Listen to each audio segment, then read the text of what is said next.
What up, B?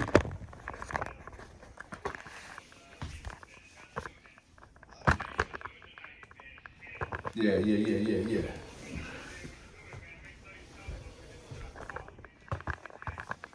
Okay. Okay, you got it. Hey, I'm about to do this interview right quick and I'm gonna hit you. All right.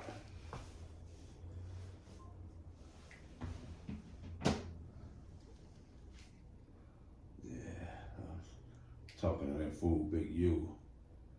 Him and that nigga Whack been going at it. Yeah, I've been seeing that, man. And then that loose cannon dude. Yeah, man, Loose Cannon. I ain't gonna never trust a nigga named Loose Cannon. That's just, because you got him saying one thing, talking real good about Big U, and then you see him on a whole nother video, he don't flip the script, man. I'm like, wow. They was like coerced trying to line that dude up. It seemed like they was both talking. Yeah. You can tell it was manipulating the situation. Let's see, we're gonna just leave that right there. And I'll just clip this one over here. Okay.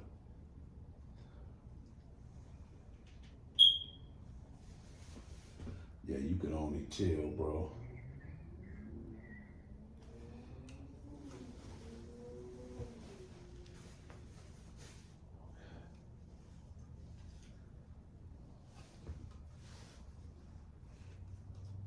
Oh yeah, let me get this photo too.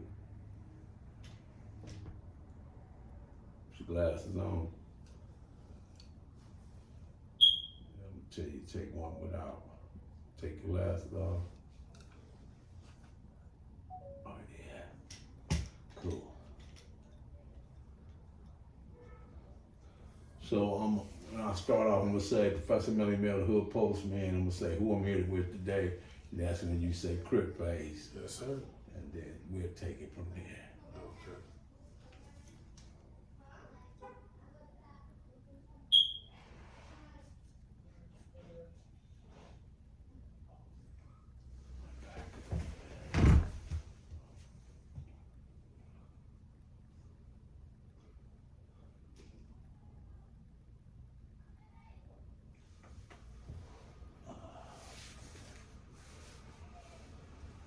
Okay, you ready?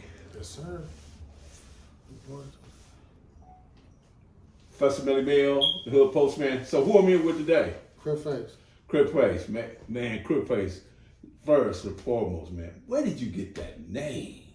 Man, it was just like, man, it just came to me one day. I was, I'm a frontliner in these streets and shit, so I wanted to do something that standed out different from Bucklow, which you see this right here. You know what I'm saying? And yeah, I'm one of them guys. One of them guys. Take your glasses off for a minute, man.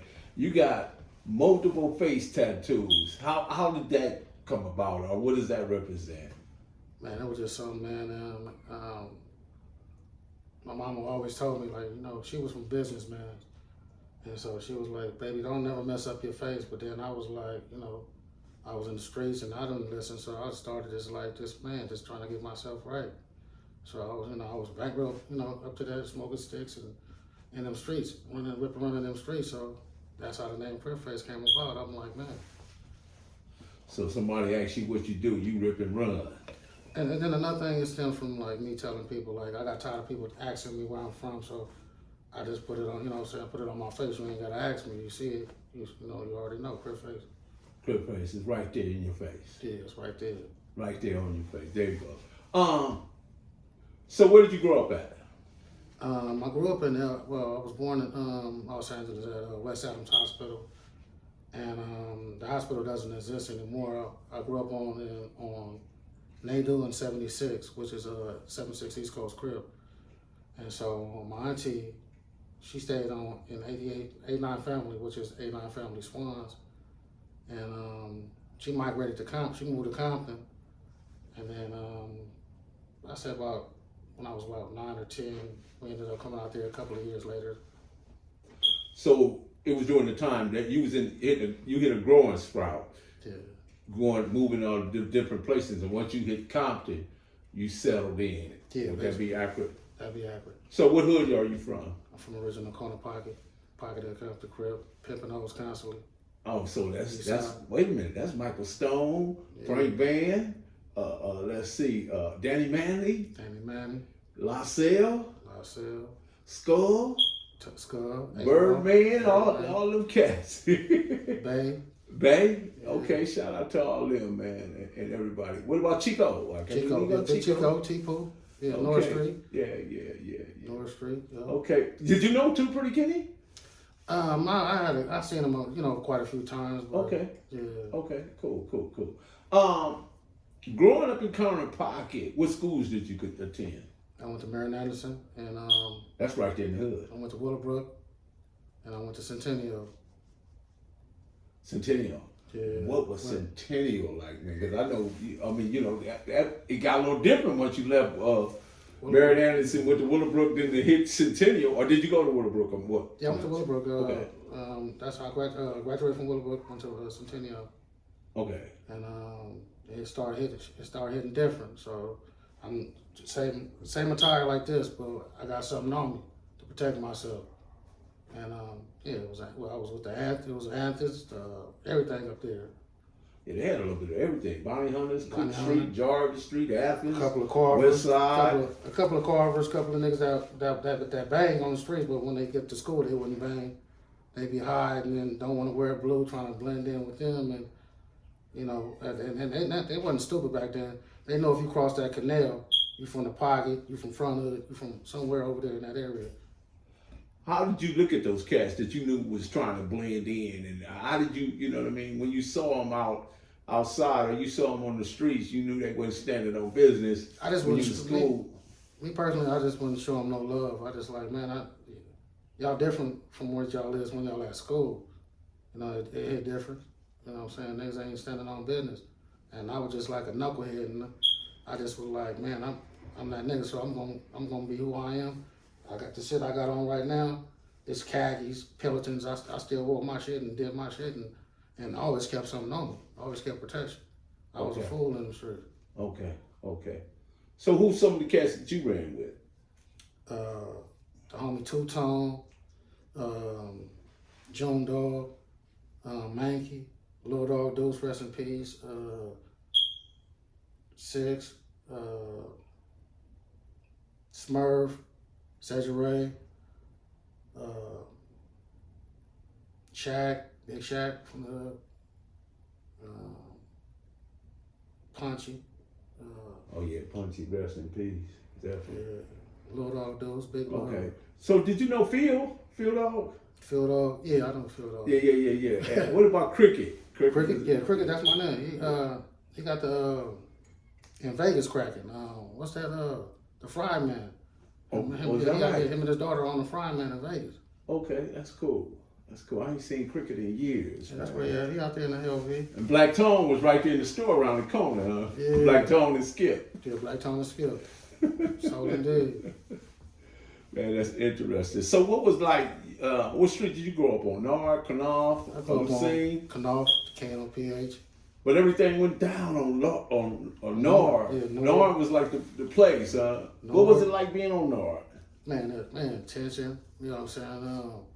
If you wasn't a real one, you couldn't kick it with them. You know what I'm saying? Niggas was like, man, like, it was like two sides. Basically, it's two sides of North Street. You got Bay side, you got Bay Brothers, Weasel, you got Weasel, 9A, then you got the Michael Stone side, J-Dog, Lil Jerry, Punchy, Barbara Jean, Bonnie Stone, all the Stones, Tweety, rest in peace. Right.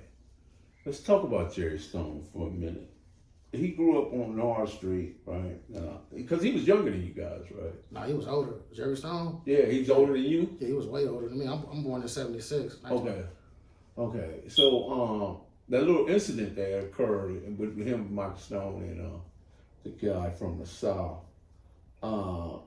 there's a lot of rumors, and we don't need to get into, exactly what happened or none of that, but I just thought that, I just wish they could have resolved it with Baby Lane and themselves. I don't know, sometimes we get so caught up in our own world that we don't really see that we saying the same thing, but we hearing it different, and a lot of times we don't know how to settle that.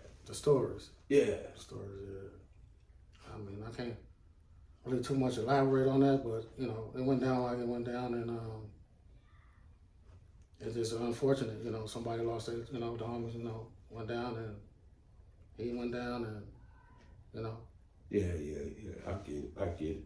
So talk to me about yourself, man, and everything that you had to go through in order to maintain the way you see this cripping thing and how you know.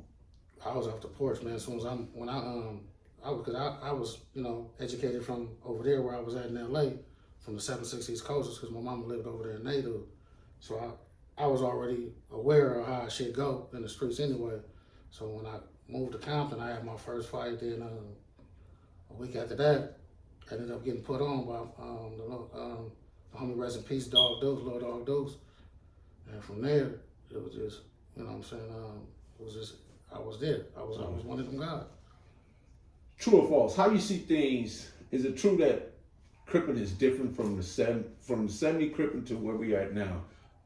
True or false? Yeah, it's true. It's true.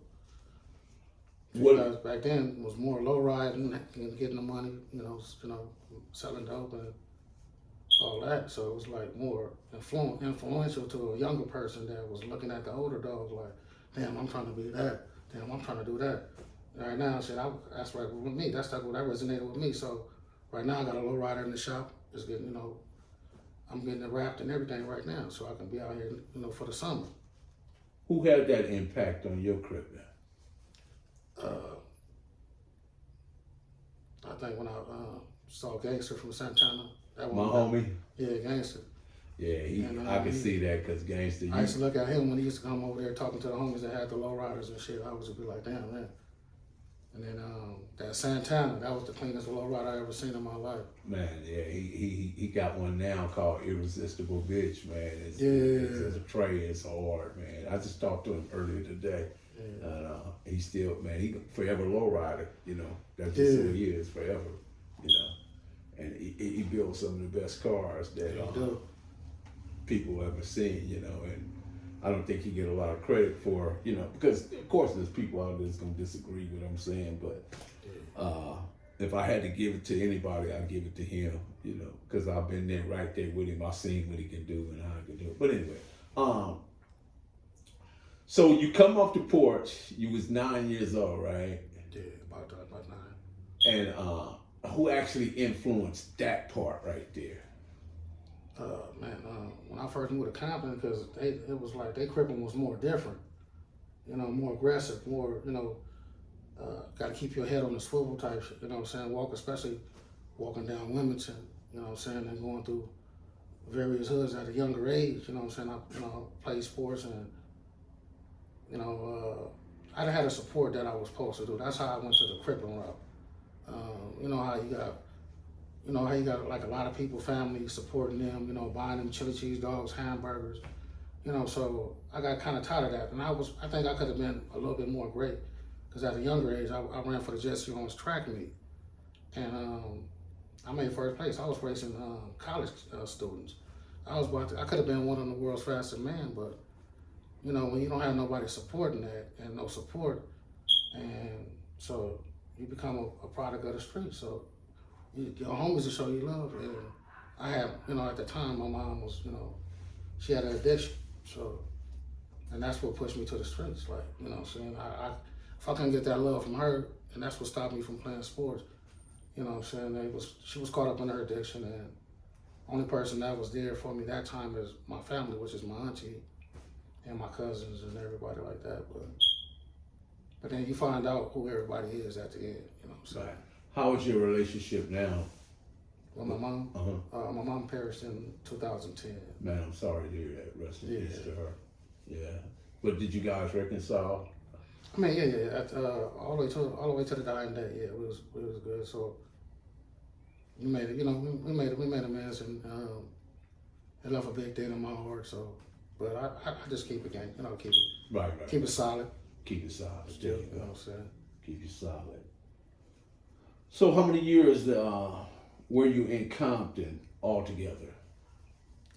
Up until, man, I'm frequently in the hood now, but all together.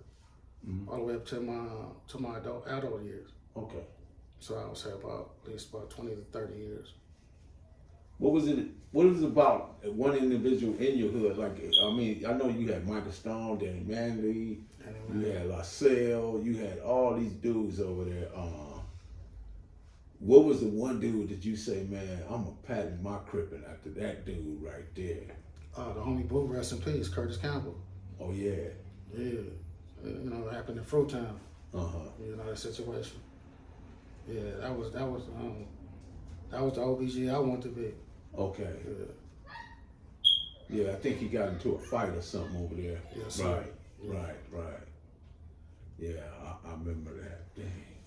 Yeah, rest in peace to him. And the cool thing about it, I'm a Boo too. Really? Yeah. Okay. I don't know if I see that on your page or something, your Instagram.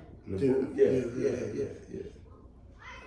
So, talk to me some about some of the other things that you got into besides. I mean, you know, because I know we deal with this thing we call Crip, but also there's other aspects of our life that give us, you know, make us greater.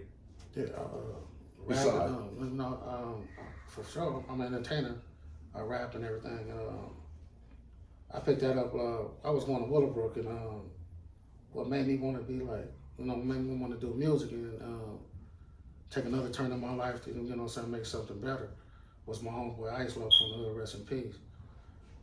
When I was working with him and his dad one day, it's a tragedy, you know what I'm saying? We was walking through the hood. His dad told me not to leave, so we posted. You know, them preacher kids is always the baddest kids. You know what I'm saying? Need I say more, but so he went in the house. You know, he had an arsenal of guns or whatever. I'm gang banged out, but we just came off from work.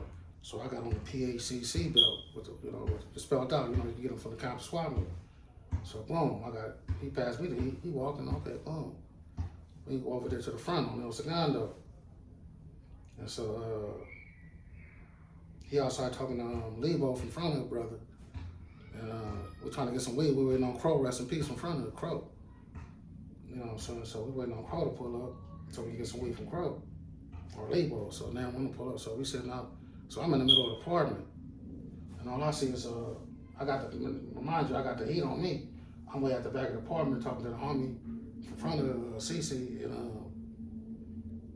a little boat in front of her. So we are all the way in the back. So a blue Caprice pull up, get the dump, and don't.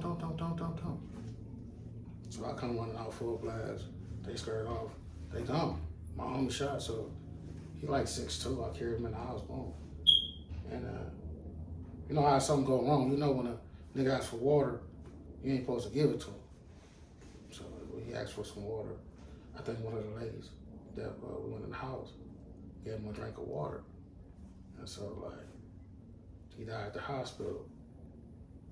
And that's how it went. He died at the hospital, type of shit. Lock the door. Yeah. I mean, that ain't, you know, I like to cut it off at a dramatic point, but I'll come back to that. Man, you gotta do something about that. What is that thing chirping?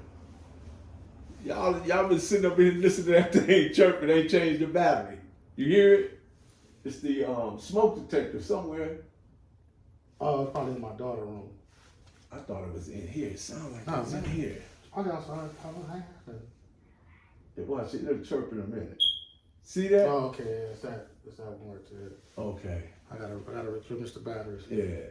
Maybe you should pull the battery out. Yeah. It's gonna be all in the and them niggas gonna say, man, what them niggas ain't changed the batteries. I'm telling you, man, these niggas is crazy.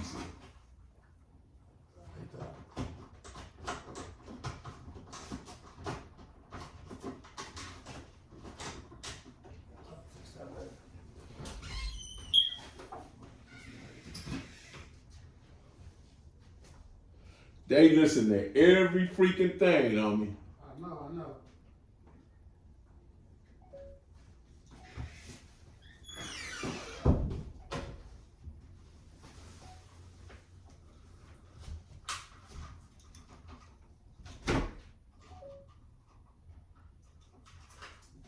There you go. Okay. Did you take the battery out? Yeah, that's what this, you gotta do, pull the battery out. That's Oh, what this one got the battery. It just hooked up to the power plug. No, it's a battery inside. Let me see it. Yeah, it's a battery inside.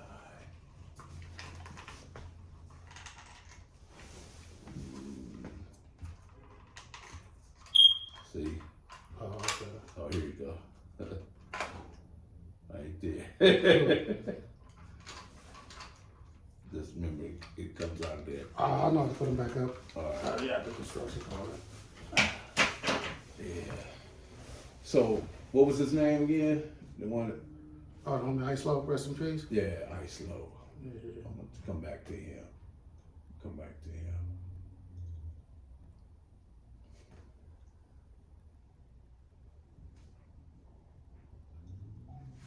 Professor Melly Bell, the Hood Postman. I'm back with Crip Face. The homie Ice Low,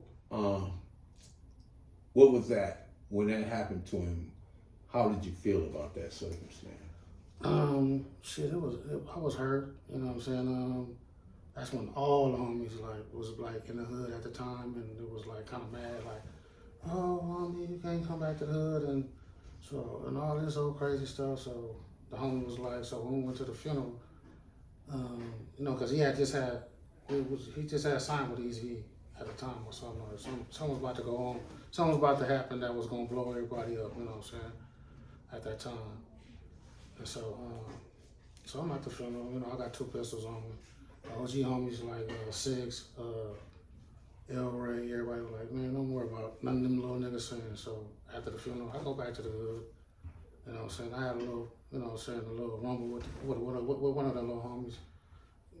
Got him out the way real quick, and it was nothing. So back in the hood after that, okay. Okay. It could have been me. You know what I'm saying? Even niggas mad said, oh, it could have been your fault. I'm way in the back of the apartment. I didn't know this shit was gonna happen. You know what I'm saying? No, we never do because, and here's the thing, man. We grow up doing what we do, and we don't realize that every day we place ourselves in victim status. Yeah, exactly. And what I mean by victim status, that whatever's going on in the streets, we have absolutely no control over it, right? Exactly. But we do have control of ourselves. We can remove ourselves from that environment or the situation, but if you standing in it, when it comes, you either absorb it or you give it. Exactly. Because that's just how it goes. So give me a fight story when you was at Centennial. Oh man, one day I'm on the field, and one of them niggas hey, that nigga Crip Face, we gonna get blood today. So I got into it with him. Okay, I'm all right. So I'm in Mr. Pack class. It's first period with the homegirl from the hood. She was fucking with a nigga from Fruit Town. So we're sitting in the class, and so 2 niggas ran up in there. It was hey, crab ass nigga, we finna get you today. I was all right. So we got to fighting. So I fired on him, boom. He fired back, boom. So we get the rumbling, tearing up desks and shit. So I'm left-handed, so I ended up, I knocked him out, boom. So I went out the class, I let him know straight out right there, boom. So I went and got my little 380 out the locker because at the time, that's when the principal, he was from Campanella. So he had the little wand, they had us wanding everybody down at the time I was going. So I was smart, so either I put my shit in the car, or I leave it in the car, or I put it on, because I never ate. I didn't want to see that blood walking shit on lunchtime. They out there playing the blood music. They doing that little blood walk. So I always go, I go smoke my little blunt on the field, on the football field by the gym and shit, and take my little lunch, eat my, or I leave and eat my little lunch, or I get a lunch from there, or I leave off campus and go to either hit the spot in the hood, which was known as Smile Burgers, and then come back to school, or just chill on the field. So I looked up, the police came, they called the police on me, called my mom, had to come get me. And, no, they didn't call the police on you. Man, pressed charges, took me to jail and all that. Yeah, they didn't see that softball coming, man. A lot of people don't. If they don't look for it, if they don't recognize it when see it, they won't even know what hit them. Yeah, I've seen that happen many times. Shit, Danny Manny, dad, had the little boxing, little shit in the garage set up. He used to teach us, and the homie guy, Little Scrap, Big Scrap, his brother used to teach us taekwondo, all the good stuff. And yeah, Danny Manning was a squabbler, man. he had the hands. Yeah, he was like that, man. Rest in peace to Danny Manning. And you just mentioned Big Scrab and Little Scrab. I forgot about that. Yeah, they right there. I got them on here somewhere. Yeah, right there. Big Scrab, Little Scrab. Okay, yeah. That's my guy right there, man. Yeah, did you know Skull? Skull from Nasdaq? From Nasdaq? Yeah. Man, they had a lot of stories about old Skull. Oh yeah, with the stitcher cord, past his knees. Yeah. Man, he told us we used to be little. And one of my little homeboys that stayed on Knopf at the other end, his auntie was a smoker, and so we all around there in the AG, we chilling. And I said, you better go get your auntie. She about to get fucked by a skull. So they didn't listen to me. I already know. Next thing we know, we hear somebody hollering bloody murder. He back there in the backyard wearing her ass out. She hollering, we laughing. I'm like, and the homie got mad. He wanted to fight. I was like, boy, you better go over there. I told you, go get her. He didn't listen, huh? He didn't listen, boy. Yes, Skull had a reputation, man. That's funny. Man, back there tearing that lady up. That shit was funny. Right. I told him, I said, man, you got to wear your auntie out, boy. She got to come out walking funny and all that. Cause I used to be, it was like, that's like home. That's, that's right there. They go right through Newark, right there every day. I'm chilling with the homie Dust Slope from Anzac every day. We play baseball. What about Big Lip Pat? Big Lip Pat, I ain't seen him in a while. I ain't seen him in a minute.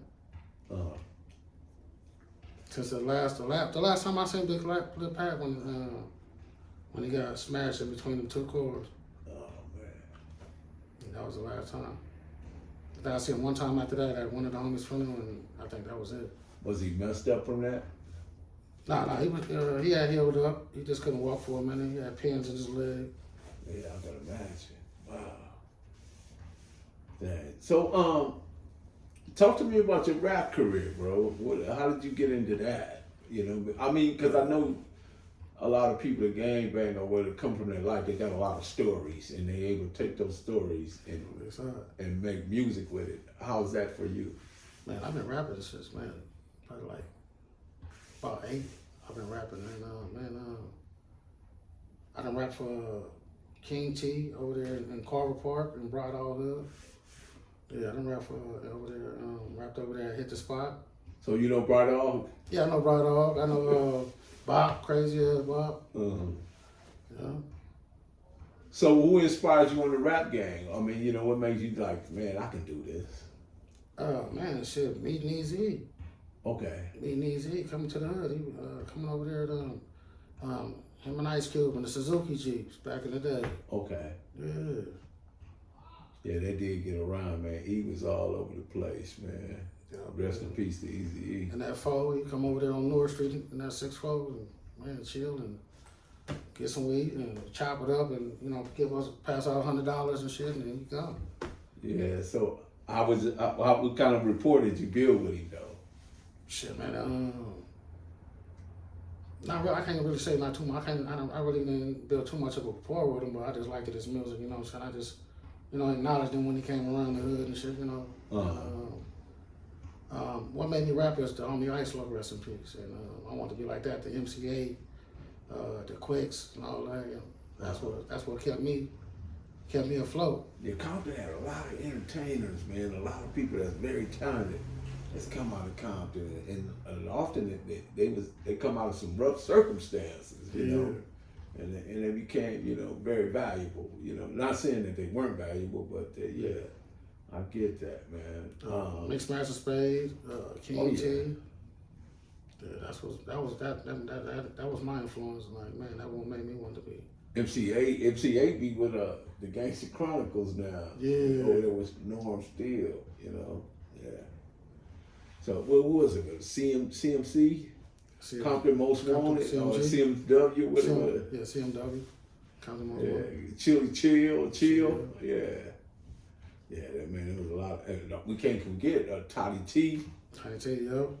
The Battle Ram and all. I just seen him at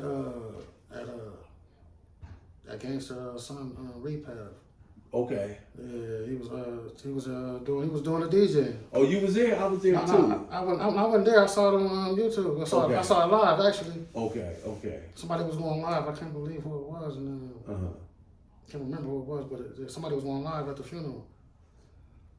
Quick question: if you went to sleep, right, while you were sleeping, a miracle happened, and you wake up, what would your life be, and what changed? What would you have changed? What would I have changed? So a miracle happened, whatever it is, right? Anything. What would your life be, and what would you change? I wouldn't change. I really wouldn't change nothing because my life is great. I just need to be in a better position in life, so so I can make a lot of things happen for my family. That's the only thing. But I'm getting to it. So it's just a matter of before I start receiving these YouTube checks. Oh yeah. That's about it. So then, you can start getting YouTube checks. So I'm about to put my music on platforms. Because right now I got a book I'm working on, and it's called In the Mind of Crip Phase. And then I got an album I'm working on. Talk to me about the book. What inspired the book? A young dude from he's from the north side of Long Beach, and he's young. He's been putting out a lot of dudes' books lately. You talking about Face? Babyface? Yeah, Babyface. I've interviewed him. He's a good guy. Definitely work with on that. So he was just telling me like, man, finish up the book. So I got probably 300 some pages left to go, and I was gonna get at it. So so he said he got a publisher and all that. So oh yeah, Babyface will get it done for you. Yeah. He's from Four Corner Block. Yeah, Four Corner. Yeah. Light skin. Yeah, shout out to Babyface, man. Yeah, he told me to come. I'm almost done. So I've been taking my time with that, and then trying to get this album done. I got over 40 songs I done wrote, and I do it right here in my house, and mix it down and take it to the big studio to get mixed down. And, okay. You know what I'm saying? So give me a story out the book that you could think of. Out the book? I'm gonna tell you.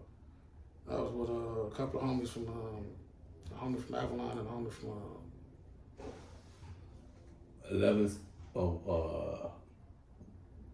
116 Avalon or 8788 or Fire Trade.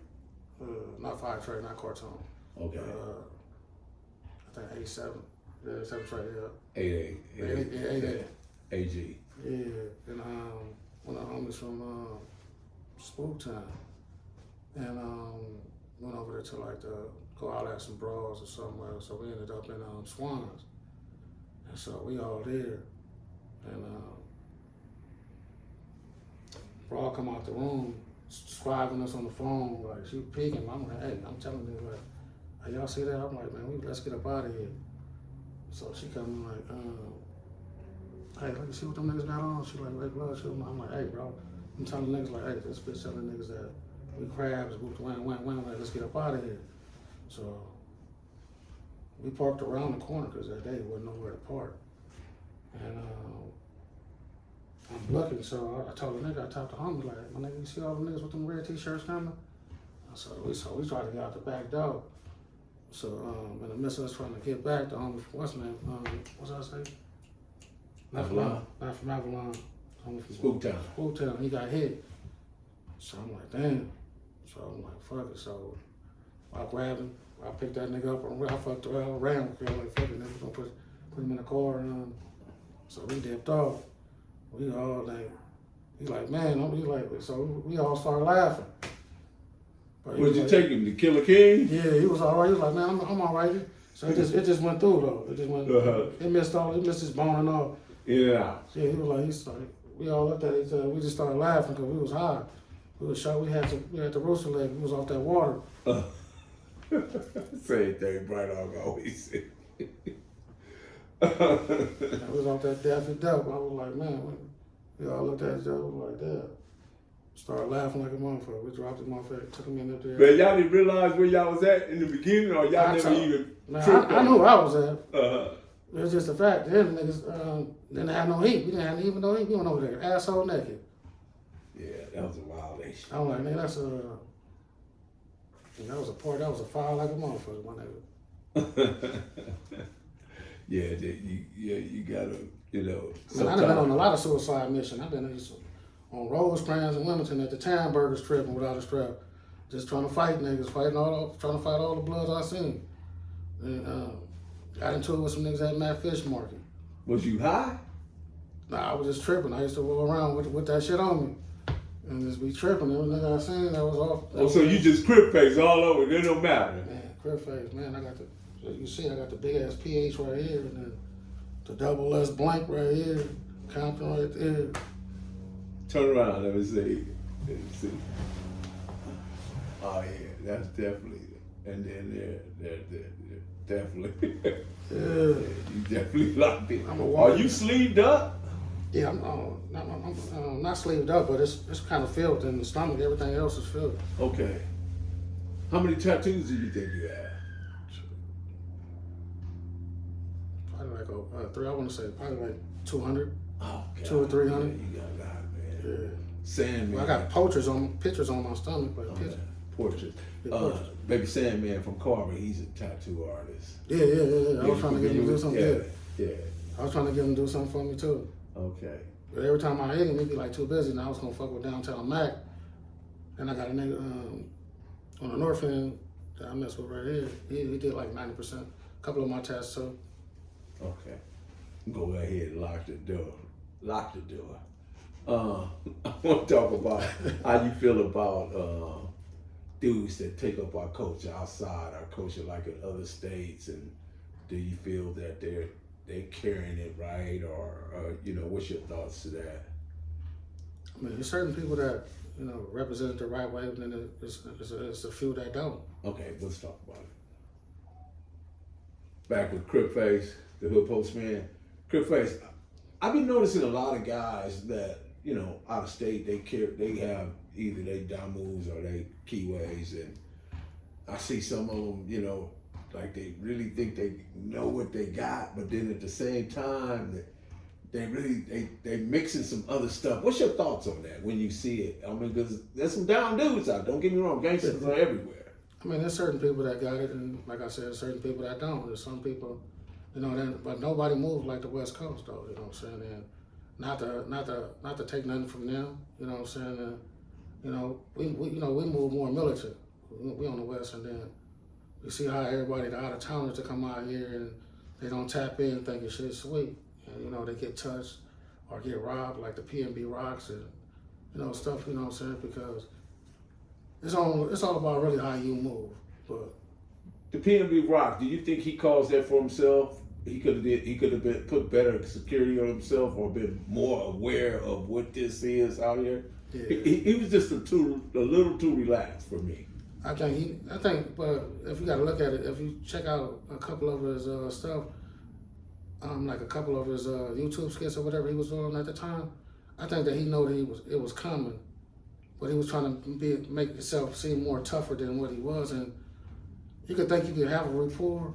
It ain't sometimes it's not all about the rapport. You can't just go everywhere feeling comfortable if you ain't got nobody you ain't tapped in, especially with a lady and y'all chilling and you ain't let nobody know where you at, because there's already somebody that's hungry and want what you got, and damn sure not no motherfucking Maybach that's parked in the lot. They're gonna know somebody in there. Chicken and waffles on Manchester. It's San Pedro. Right, not too far from the airport. Oh, Maine. Yeah, not too far from the airport. Yeah.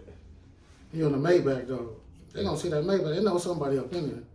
They coming to get it. You think these dudes aware that, like, when they hit the airport, man, them Shanikas and Shanays and Taishas are getting on the phone and calling Pookie and Ray Ray and Jim Bob, and hey man, I just seen such and such coming through, man. we'll pick him up on the other end, or cause they checking in these hotels. Yeah. Shanika them is up in there, and they tapping in, letting them know. I mean, it's like this. When you come to LA is more aware. You might have put something on Instagram. She might have put something on her Instagram, Taisha. She might have put something on her shit, dropping locations. It could just be anything. But also, it can be your circle too that'll line you. Oh, this nigga ain't been doing nothing. Yeah, we're gonna get him wiped. We're gonna wipe his nose. It can be your alliance as well. Mm-hmm. So I had to cut my circle small and move a different way. You know what I'm saying? Because if you're around somebody that's broke consistently, you're gonna be broke too with them. You're gonna move if you're around somebody that ain't got no motion and can't move, then you're gonna be stuck and ain't got no motion too. That's real, man. I keep my walls high and my circle small. I'm just learning, you know what I'm saying? I'm young, but you know what I'm saying? I'm 47, but I'm learning, you know what I'm saying? You know what I'm saying? I don't want to keep learning, but I'm going to keep educating myself. You got to always keep learning. I'm 65. I'm still learning.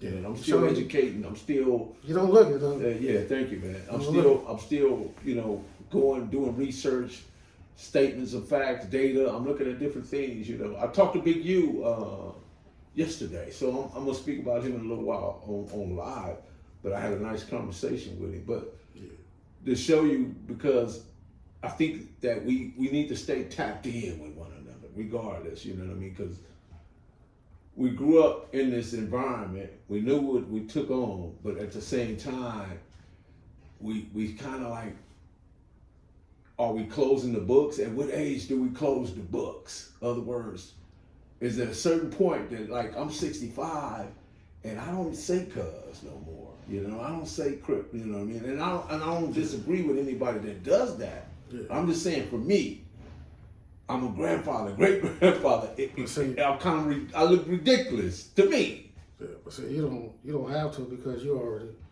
already established. Mm-hmm. You know what I'm saying? You don't have to do it no more. You already achieved. And nobody ain't got to ask you where you're from. They already know you're from the land. You already made that. You already know the Tookies and the Raymond Washingtons and you know what I'm saying, and all that. That ain't even got to be explained no more. Right. Yeah, because I come from an era, man, and a lot of people, I was done with it before they even thought about it, because I'm 72, from 1972, right? Yeah. There's a whole generations and generations of guys that wasn't around during that time, you understand? And they don't know the validity, the velocity of what we had to do in order to get, here it is, 2024.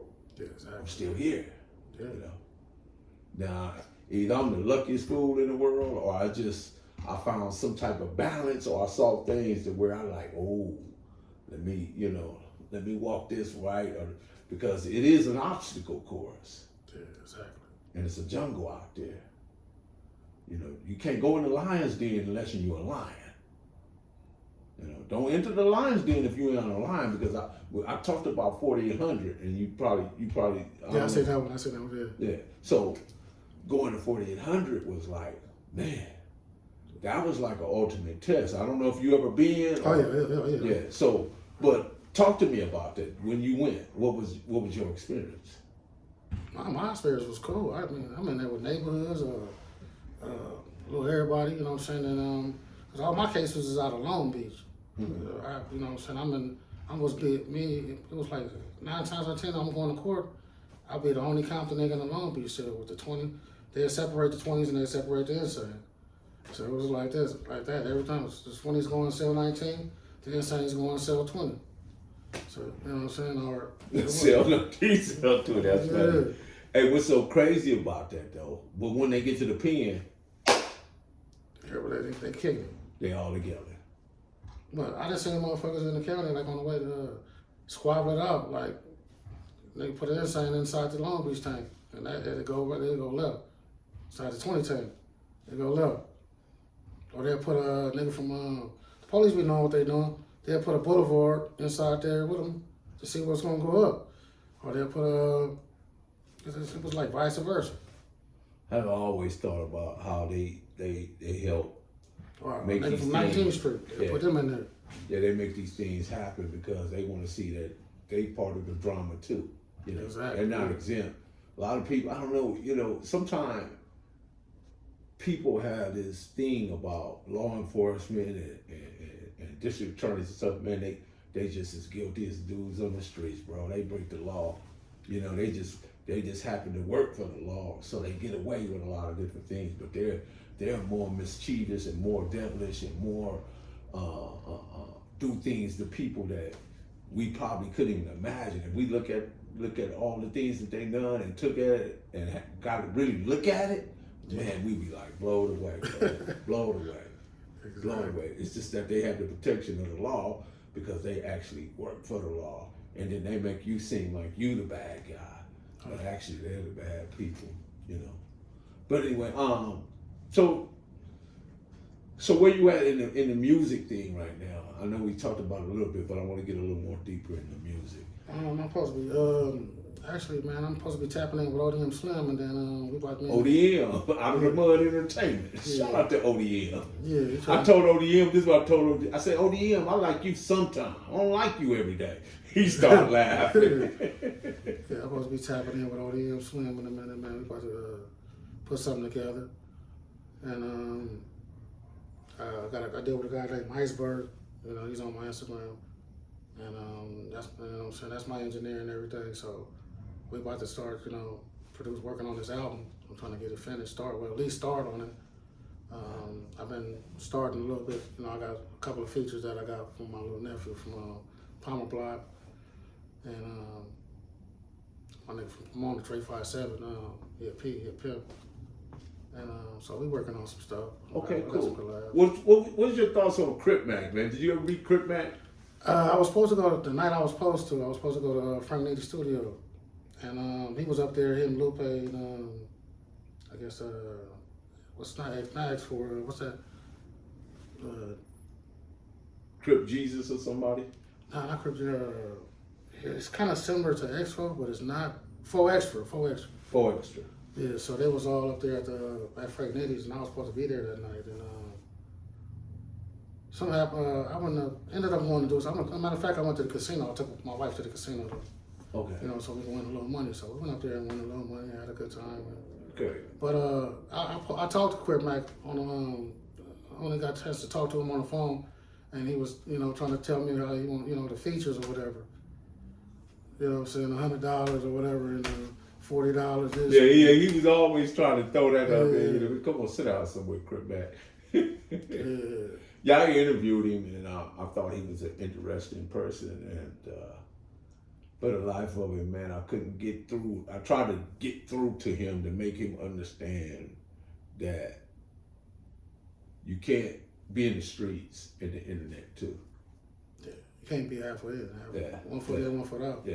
You can't You're jump. either gonna be up, one or the other. Yeah. Because the streets died the moment everybody got on the internet. Personally, that's just my perspective of it. Yeah. And matter of fact, what do you think about all these internet bandits? There's a lot of dudes that do all their gang banging on the internet.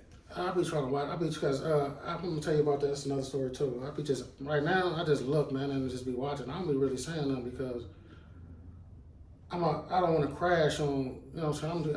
I'm the type of nigga that, you know what I'm saying, I don't do the verbal back and forth internet shit. I just watch. So I just stay in my lane and let them have their lane. Cause I don't want, you know what I'm saying, nobody trying to come for me and then trying to knock me out with what I'm doing and make me crash over some fuck shit that could have been absolved. Mm-hmm. You know, so I just watch these suckers. I don't really have nothing too much to say. I be like, I just watch it. You know, sometimes back in the day, when I first started YouTube, I used to respond and start putting, you know, saying, oh, y'all niggas moving wrong, or nigga, you moving this way, you moving that way. So I don't do it no more. I just watch. And that's the scary part. The scary part is that the real dudes, Yeah. they just watch. Yeah.